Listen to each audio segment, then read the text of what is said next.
sejahtera bagi kita semuanya. Yang terhormat Ibu Dr. Cucun Sunengsi, SPD MPD, selaku dosen pengampu mata kuliah Pengelolaan Pendidikan, serta rekan-rekan sekalian yang saya banggakan. Memulai, izinkan saya memperkenalkan anggota kelompok kami. Pada pematerian pertama, ada Rati Fatimah yang akan menjelaskan tentang konsep manajemen sistem informasi dan teknologi sekolah. Yang kedua, Romi Kasianturi yang akan membahas tujuan manajemen sistem informasi dan teknologi sekolah. Yang ketiga, saya sendiri, Novia Hanisa Fitri, yang akan memaparkan sistem informasi teknologi dan keunggulan mesin sekolah, manfaat serta tantangan manajemen sistem informasi dan teknologi sekolah. Yang terakhir, ada Najib Farid Al-Fauzi yang memaparkan materi mengenai komponen utama manajemen sistem informasi dan teknologi sekolah, aplikasi dalam sekolah, serta mutu layanan sekolah. Baik, di sini saya akan menjelaskan tentang konsep manajemen sistem informasi teknologi di sekolah. Sistem informasi manajemen yang disebut dengan SIM merupakan sebuah sistem struktur yang digunakan untuk mengelola data secara komputerasi. Sistem informasi manajemen merupakan sarana penting dalam setiap program pendidikan, pengajaran, dan penelitian bagi setiap lembaga pendidikan dan ilmu pengetahuan. Jadi, SIM dapat diartikan sebagai sistem pengelolaan penyusunan informasi manajemen sekolah agar struktur dengan baik.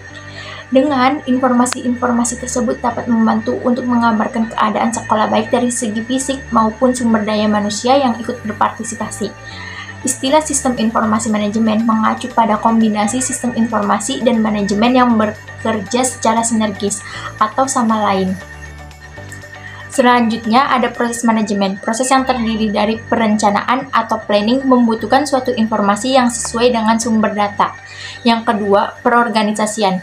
Dalam hal perorganisasian ini diperlukan suatu rangkaian informasi, terjadi proses pengaplikasian dalam pekerjaan atau wewenang. Yang ketiga, kepemimpinan, yakni kegiatan yang mengarahkan atau mempengaruhi seseorang yang dilaksanakan oleh seseorang pemimpin itu sendiri. Dan yang keempat, pengendalian atau controlling. Nah, biasanya ini dilakukan oleh seorang pemimpin. Baik, selanjutnya dilanjutkan oleh teman saya. Tujuan manajemen sistem informasi dan teknologi sekolah. Tujuan sistem manajemen informasi dan teknologi sekolah adalah untuk memenuhi kebutuhan informasi umum seluruh penyelenggara dalam suatu lembaga pendidikan.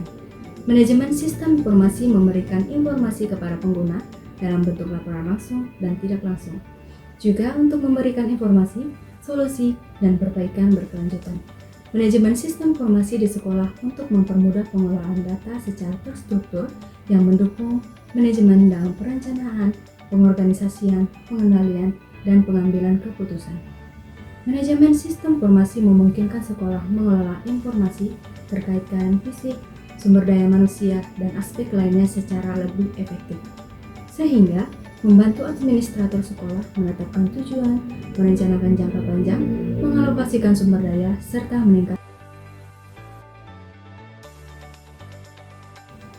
Manajemen sistem informasi juga berfungsi sebagai alat pelatihan kepemimpinan bagi administrator sekolah, mendukung perbaikan dalam pengelolaan pendidikan di masa depan. Tujuan utama dari manajemen sistem informasi dan teknologi sekolah adalah yang pertama, meningkatkan kualitas proses belajar mengajar, memungkinkan guru untuk memberikan pembelajaran yang disesuaikan dengan kebutuhan dan gaya belajar masing-masing siswa. Yang kedua, mempermudah pengelolaan data sekolah, mengotomatiskan proses administrasi seperti pengelolaan data siswa, nilai, jadwal, dan kehadiran. Yang ketiga, meningkatkan efisiensi komunikasi, memudahkan komunikasi antara guru, siswa, orang tua, dan pihak sekolah lainnya melalui berbagai platform digital. Yang keempat, mendukung pengambilan keputusan, menyediakan data yang akurat dan terkini untuk mendukung pengambilan keputusan yang lebih efektif dalam pengelolaan sekolah. Dalam dunia pendidikan, keberadaan sistem informasi merupakan salah satu komponen yang tidak dapat dipisahkan dari aktivitas itu sendiri. Kedua hal tersebut memiliki tingkat ketergantungan yang cukup tinggi dalam membentuk karakteristik di dunia pendidikan. Hubungan kedua aspek itu di mana pendidikan sebagai penggerak dari sistem pendidikan informasi. Sistem informasi terbentuk dari komponen-komponen perangkat keras, hardware, perangkat lunak, software, dan perangkat manusia, brainware. Untuk menjalankan sebuah lembaga pendidikan, strategi lembaga dan strategi informasi harus saling mendukung sehingga menciptakan keunggulan bersaing dari lembaga yang bersangkutan. Salah satu fasilitas yang ditawarkan oleh teknologi informasi dalam dunia pendidikan adalah pembentukan jaringan komunikasi antar lembaga pendidikan untuk meningkatkan efisiensi dan efektivitas, yaitu bekerjasama untuk menghadapi lembaga pendidikan yang lebih baik. Ada 3 jenis jaringan yang bisa dibentuk dalam jaringan komunikasi antar lembaga pendidikan, yaitu intranet, internet, dan extranet. Yang pertama ada intranet.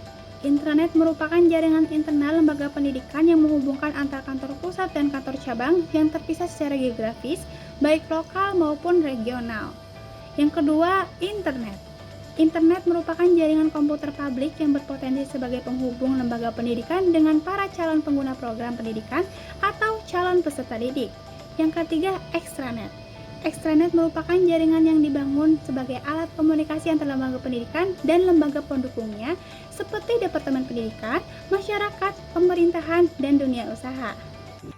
Ada beberapa manfaat dari sistem manajemen informasi dan teknologi sekolah. Yang pertama, pihak sekolah dapat dengan mudah dalam mengelola data-data siswa, guru, dan karyawan sekolah karena data tersebut tersentralisasi dan tertata dengan baik. Yang kedua, memudahkan pembayaran. Semua pihak yang terlibat dapat dengan mudah melakukan pembayaran seperti membayar UKT, membayar uang sewa buku dari perpustakaan, membayar uang ujian, dan sebagainya. Yang terakhir, memudahkan guru dalam melakukan ujian karena dengan sistem informasi manajemen sekolah, guru hanya perlu mengupload soal dan jawaban siswa yang kemudian akan dinilai secara otomatis oleh sistem. Sistem manajemen informasi dan teknologi sekolah memiliki beberapa tantangan. Yang pertama, kurangnya keterampilan teknologi di kalangan pengguna. Tidak semua staf sekolah memiliki keterampilan teknologi yang memadai untuk mengoperasikan sistem informasi. Pelatihan yang intensif diperlukan agar semua pengguna dapat memahami dan menggunakan fitur sistem dengan baik. Yang kedua, biaya implementasi dan pemeliharaan. Penerapan sistem informasi memerlukan investasi yang signifikan, mulai dari pengadaan perangkat keras, perangkat lunak, hingga biaya pemeliharaan dan pembaruan sistem secara berkala. Hal ini bisa menjadi hambatan bagi sekolah dengan anggaran yang terbatas. Yang ketiga, resistensi terhadap perubahan. Para staf maupun siswa terkadang menunjukkan resistensi terhadap perubahan karena sudah terbiasa dengan sistem manual. Proses adaptasi ini memerlukan waktu dan pendekatan yang tepat agar penerapan sistem dapat diterima dengan baik.